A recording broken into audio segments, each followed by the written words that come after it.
apresentar o Ailton, que vai ter um outro olhar aqui sobre a nossa mesa, que é um olhar sobre a cidade, talvez sobre a insustentabilidade da cidade, e que eu acho interessante a gente provocar reflexão aqui nessa mesa. O Ailton é ativista indígena dos direitos humanos, liderou a luta pelos princípios inscritos na Constituição Federal do Brasil, em 1987, no contexto das discussões da Assembleia Constituinte. Fundou e dirige um núcleo de cultura indígena. É realizador da Mostra de Cinema Indígena Aldeia SP, São Paulo, Bienal de Cinema Indígena, inaugurada em 2014, agora em sua terceira edição. Desde abril de 2018, integra a equipe do Núcleo Criativo de Cinema Indígena. Recebeu diversos prêmios, como o Prêmio Internacional de Direitos Humanos para a América Latina e Gran Cruz da Ordem do Mérito Cultural do Brasil. Lançará seu novo filme, já lançou, né, gente? Foi um pouco antes disso. É O Sonho da Pedra, nesta edição do Livre Mundi. Antes de chamar o Ailton aqui, eu vou pedir para o Márcio, o Luiz, projetar aqui esse aqui é um poema que o Ailton pediu para eu declamar aqui, mas eu sou uma pessoa muito dura, quadrada, falei, gente, eu não posso fazer isso. E eu olhei pela plateia, vi a Tereza Seibert, que é amiga do Ailton, e eu resolvi convidá-la para declamar esse poema do Ailton. Muito obrigada, Tereza. É de improviso, tá, gente? Ela não ensaiou. Então, obrigada, Tereza. Obrigada pela oportunidade. É sempre um prazer estar com a Ailton. Vamos lá. A cidade, um caminho, um rio, são lugares do exercício de se deslocar. O rio, uma cidade. O caminho é um exercício de se deslocar. O caminho, um rio dentro da cidade. É um exercício de se deslocar. A cidade, um rio, um caminho. Só assim a poesia das cidades do mundo. O homem e a cidade desaparecem. Ele olha e vê outra cidade. Esta agora é feita de vidro.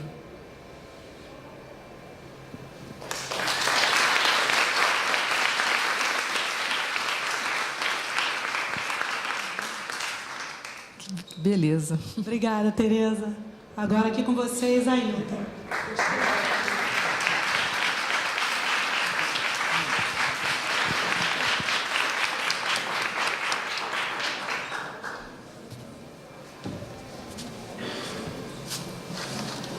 Pode sentar aqui. Obrigado a Patrícia, que me facilitou projetar esse poema Cidades do Mundo, para criar essa ponte entre essas falas muito incidentes sobre a nossa realidade e apresentando a questão da nossa presença em grandes assentamentos, né, que são as cidades, que a Dani e a Débora fizeram de uma maneira intensa e conseguiram nos ativar as nossas visões sobre essa experiência das cidades. Uma experiência que parece que foi se naturalizando ao longo do tempo, em que os humanos decididamente passaram a viver na cidade não como uma escolha propriamente, mas como um destino. Se nós dizemos que a cidade que eu escolhi, ou a cidade que nós escolhemos, seria muito bom que se refletisse se você escolheu mesmo, se não tem um engano nisso.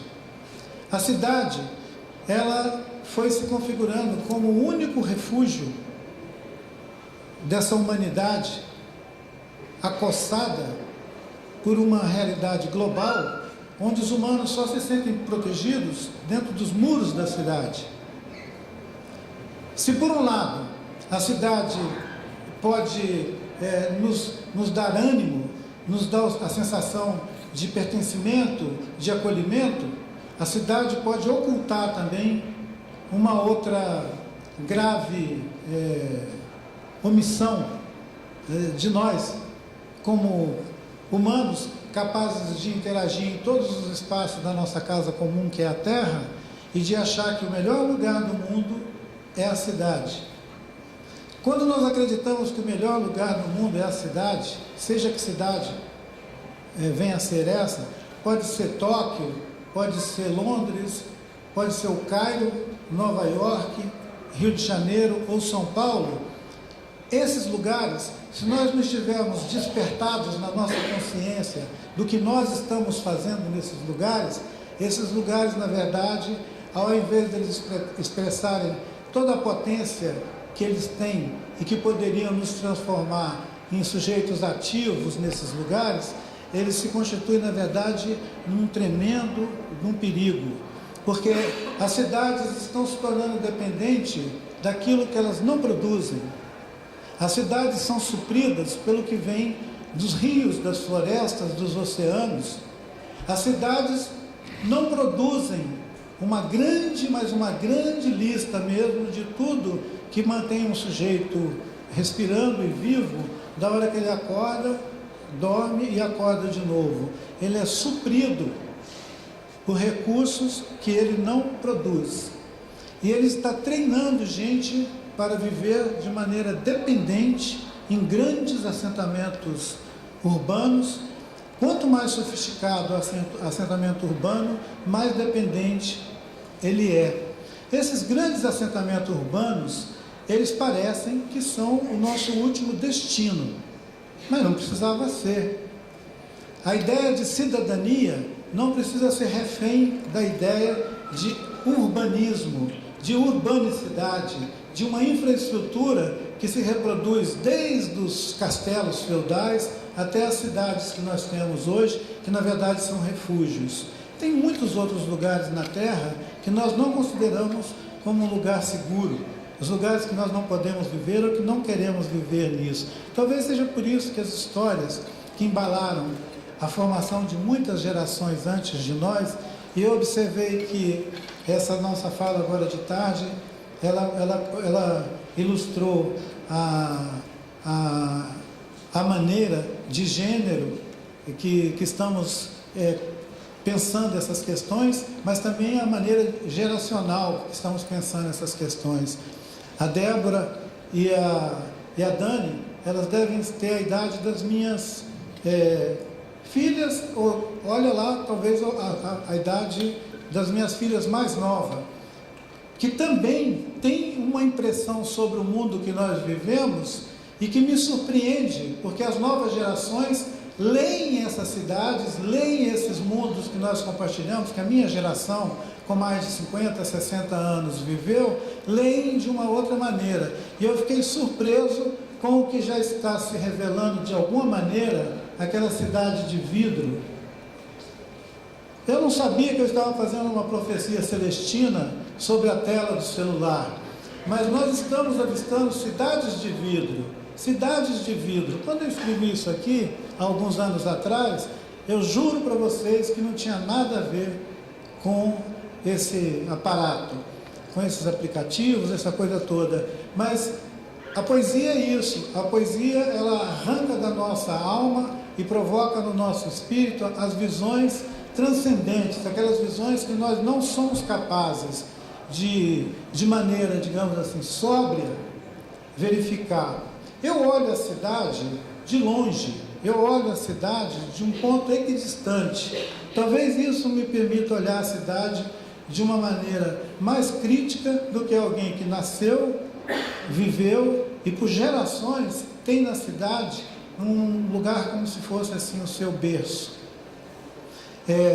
Eu sei, é muito difícil para um tataraneto de um romano dizer para ele que uma cidade pode ser um último e péssimo lugar para a gente escolher como grandes coletivos, como humanidade, que fica distante dos lugares onde nós podemos animar mesmo a produção da vida, e não só consumir a produção da vida.